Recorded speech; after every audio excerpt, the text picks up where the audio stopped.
Hi, I just wanted to do another quick check-in, and attached to this video is our latest thinking market commentary on the coronavirus and the economy and so forth.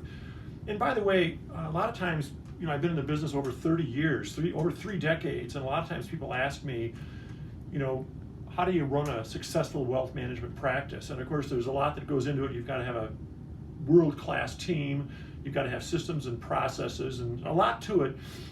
But I would say that the number one thing, or probably one of the top things, is really between the advisor and client, you've got to have clear, strong communication. It's just vital to the business, and that's in any market condition. And then you throw uncertainty and volatility, it's extremely volatile. So in doing these videos and market updates and phone calls and our snail mail newsletter, it's all trying to reach out and connect. And by the way, if you have any questions having to do with this, please call me with your account, with anything like that. And by the way, a lot of times, if you've got a friend or family member that maybe doesn't have an advisor that's communicating with them and just is curious about some things or has some concerns, we're very, very happy to talk with them too, have them reach out and call me.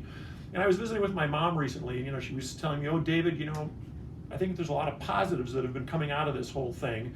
We've got less traffic accidents, less pollution. I put together my third puzzle, and I haven't put together puzzles forever. So I think it's a time to kind of reflect. So some good things are happening.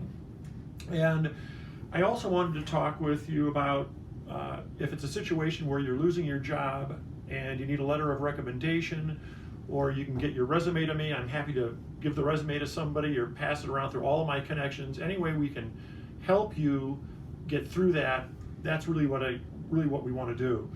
I think lastly is on this check-in, which is kind of interesting, but I've had a gal who's cut my hair since I can remember. She's from Forest Lake, always cut my hair. And during kind of the tech crash, 9/11, the Great Recession in 2008, I was losing my hair, and I went to the doctor. The doctor said, hey, that's because of all the stress you're under. You're losing your hair, and when the stress goes away, your hair's going to come back. So recently I got a call from her on the phone, and she didn't ask me how the markets were, the economy, or the pandemic or anything. She just said, I got one question for you. How's your hair?